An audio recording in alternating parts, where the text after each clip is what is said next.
Yes guys, welcome back to another video. Welcome to the George Benson Football Channel. Loads of Chelsea stuff to discuss. Xabi Alonso's been talking, but I want to lead today's video by discussing Nicolas Jackson, because the latest is here from a Chelsea perspective.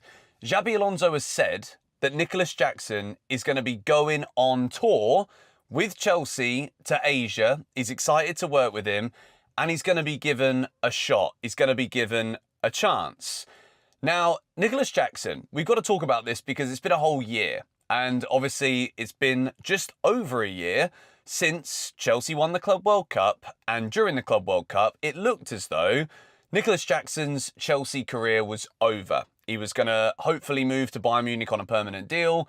Bayern Munich didn't get him on a permanent deal. They loaned him, paid Chelsea a massive fee, and there was an option to buy, but it basically was impossible for Nicolas Jackson to ever actually hit any of the parameters necessary for Bayern to be forced to buy him.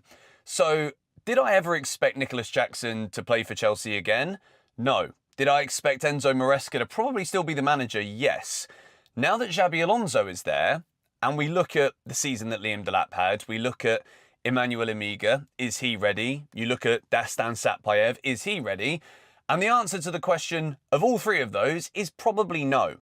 So Nicolas Jackson at Chelsea right now, if I was to look at all of the strikers that we've got at this football club, João Pedro is clearly the number 9. He's clearly the starting striker. Nicolas Jackson, in my opinion, despite thinking at the Club World Cup last year, red card against Flamengo, after that red card against Newcastle, did I think I'd ever be sat in a situation again, in a car, in America, funnily enough, where we're talking about Nicolas Jackson's Chelsea future? No. I thought it was going to be set in stone and it's going to be done. But Nicolas Jackson, right now, in my opinion, let me know yours in the comments below. Jackson is the second best striker at Chelsea right now. In terms of what he can bring to Xabi Alonso's squad, I think he offers more than Delap. I think he offers more right now than Amiga, Satpayev, Guiu, Shinmueka, all of those players right now. Nicolas Jackson offers more than those.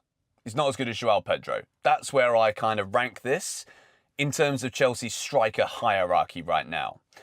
The issue I have with this is we are going back to a player who we clearly saw an issue with. There was a discipline issue. Red card against Newcastle, petulant. The red card that we saw against Flamengo, the bloke had been on the pitch 5 minutes. And at Bayern Munich, it's not as though it's difficult because you're always going to be in the shadow of Harry Kane. But Chelsea going back to Nicolas Jackson, is this because we can't sell him? Because we loaned him and took a big fee, but it wasn't really a loan that blew him up in the world of football? It wasn't a loan that gave him an entire season to showcase his skill set further, to put Chelsea in a better, stronger position to get a good fee?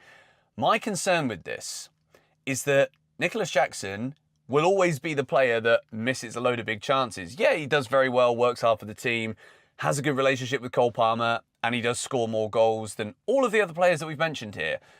But we are choosing to go back. And remember, last summer, when Jackson went to Bayern, what was it like? Oh, yeah, Chelsea really wanted to keep him or bring him back to the football club. But no, the plane don't go backwards. Well, it does, mate. And I think Eunice put a very good tweet out about that one today. So at the moment, it doesn't look as though Chelsea will sell Nicolas Jackson, which means we're not probably going to go and sign another striker this summer. So next season, there is going to be once again a very heavy, strong reliance on João Pedro up front for Chelsea. Let me know your thoughts on Jackson. I still think there's a good player in there. I still think under Xabi Alonso, a lot of players that we might have ruled out or not anticipated having a good or big Chelsea future, I do think there is quite a few of them that under a new gaffer, someone with very good, bright, forward-thinking ideas like Xabi Alonso, I think there's a lot of players that are going to level up. I think there is also some that might surprise us in just how good they could be with a different kind of manager, or at least somebody that isn't Liam Rosenior, or an environment, hopefully, that isn't as toxic as it might have been towards the end under Enzo Maresca. But let's move now into the latest on Chelsea's attempts to sign Pep Chavaria as a replacement for Marc Cucurella. Chelsea continue to chase Pep Chavaria. There was an expectation that about 15 million would be enough euros, but Rayo Vallecano wanted more than they had previously been told. He's still a target of interest, player wants the move, and pursuit continues. This one is very simple, and I think English football clubs right now, we got to get used to this. This is the reality. English tax exists. If there is a club in Spain or Italy or Germany that want to go and sign Pep Chavaria, the price is significantly less than if Chelsea, Man United, West Ham, Tottenham, Arsenal, any club in England that goes for any player in a European league will be charged higher fees. Chelsea are in a position now, and I'll make sure that this is very clear. We do need to sign someone to replace Cucurella. Do I think we can actually find a left-back of his level, even with the end-of-season form? No. I think we're going to be heavily relying on other players to fill that void. I think Cucurella and what he actually brought to the team over the last few years, I think it might be being underestimated purely as copium for the fact he had a bad end to the season. That's also true. But do I think Cucurella brought a lot more than just a bad end to last season? Absolutely. So if Chelsea want Pep Chavaria and Xabi Alonso sees this guy as his man, then I think we're just going to have to accept that that release clause, which is just over 21 million euros, is what it's going to cost to bring him in.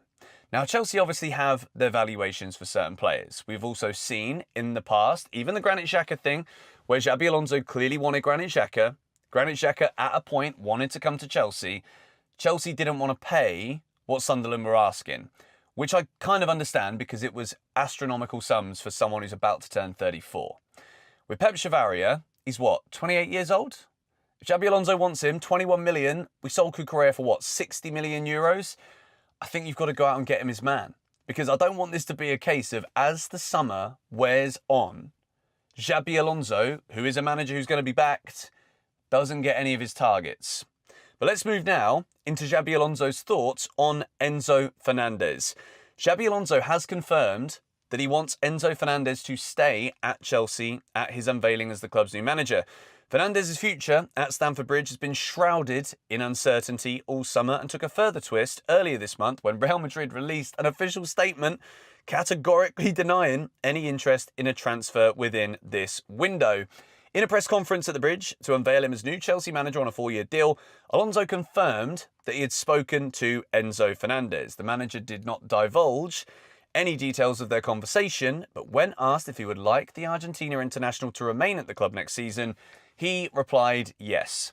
Let me just add a little dose of realism here again. And I don't want to just be seen to be painting this in a negative way, because I'm not. But the truth is, the answer was always going to be yes from Xabi Alonso. Unless there was clearly a tangible exit strategy for Chelsea and Enzo Fernandez that Enzo would be happy with, Chelsea would be happy with, then Xabi Alonso, as the manager, when you've got a £100 million player there who might want to move away, the only